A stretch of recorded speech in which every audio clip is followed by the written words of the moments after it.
And then Ark kind of just said, is like, oh yeah, so Rob, you should come out with me.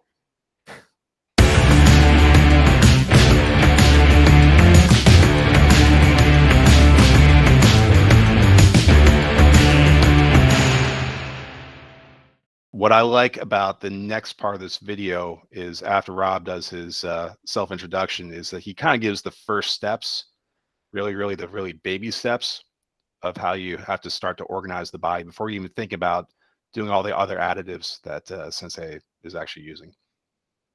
Yep, totally agree. And why don't we just play it? Let the other Rob explain what's happening. All right. So I like this Rob better, by the way. You do?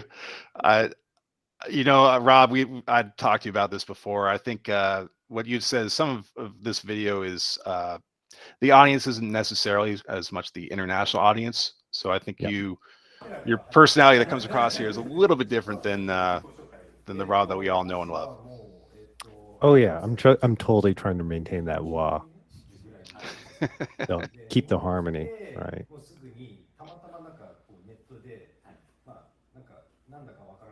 Yeah, so right. They were asking me like, how did you meet Akuzawa Sensei? It's like I looked him up in the phone book, internet phone book. What did you look under? I just put it. I think the search terms were Naiko, internal arts, like maybe Sanda, and Naiko Sanda or something, and like he popped up. And then was he at the top of the list? Huh? Was he at the top of the list or? No, I don't remember. Actually, I might have jumped to. Oh right, no, I jumped to the Naikaken Kenkyukai, the Internal Arts Research Association page, where he used to be a part of that association, and then he was a link off of that. So right, and so here I'm just kind of like explaining when you raise the arm, the first thing where most people have a problem with is the shoulder, right? Yeah, where do you get stuck?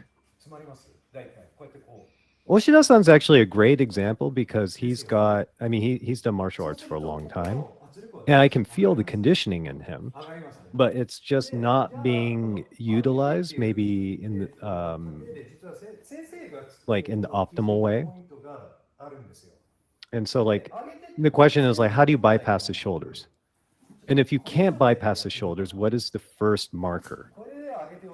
And normally the first marker is not only do your shoulders get jammed, you'll feel the pressure in the wrists go up when you try and raise. And the reason for that is because you're trying to raise it, in the normal way, the other person can feel that pressure raise and they can apply more pressure. So here I kind of give this demo, which, by the way, I mentioned this. I did not come up with this. Ark showed this to us a long, long time ago. He's like, everybody does Agete sitting in Seiza, but I can do it like, sitting like this. And it caused me to think. It was like, why can he do it like this? And he did mention, like, not all in one go. I mean, this is typically how it works with him. Is he mentions that bit, and then maybe like a couple months later, while we're drinking, he's like, "Oh yeah, the tailbone is really important." Well, why is it important? ... He's like, you're not a tripod. You stand on 2 feet, and then so create these like random Yoda tidbits occasionally. And then from there, after working out with Alex, I was just like, oh, right. If I sit on my butt like this and I bounce myself on the tailbone, why do my arms go light? Oh, that's interesting. And that's where I came up with this trick, which then I ended up calling NTH, or neck, tailbone, heel. Rob, can you explain what you mean by going light? I mean, do they like rise up on their own accord? Do they feel like they weigh less? Like, what do you mean? They do feel like they weigh less, essentially, which makes sense because like your arms are a load.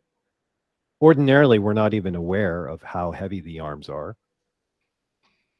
And when you balance something perfectly, it feels weightless. Like if you've ever taken like a heavy stick and you get under it and you try and balance it, that stick, when it's perfectly balanced, and it's kind of precarious, and we've kind of covered this like precarious balance subject, but when it's precariously balanced, which means perfectly balanced, and you don't actually feel that weight.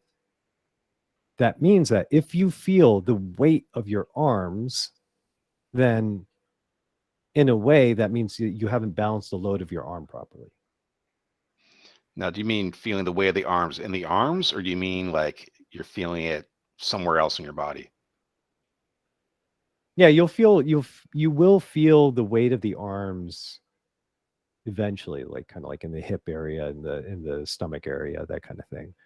But I think the first thing that people notice is like when they balance their body according to that quick fix that I give,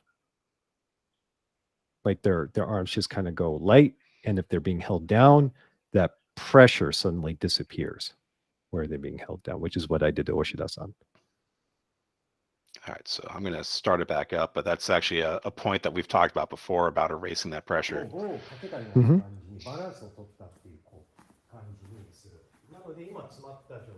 Yeah, I'm just showing him like here I don't have that balance.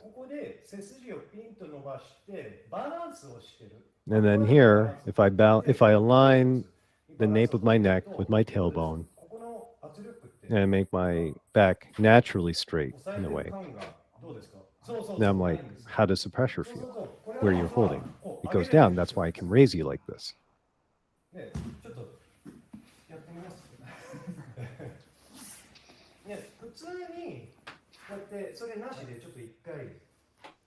This is kind of an important point, I think, for people that try this at home. Try to do it wrong first, because you need to create a gap in the brain. Like do it like wrong or the way that you ordinarily would do it, then try and fix it, and then you measure the difference. And it's the difference that's actually important, not whether or not you succeed. You might fail.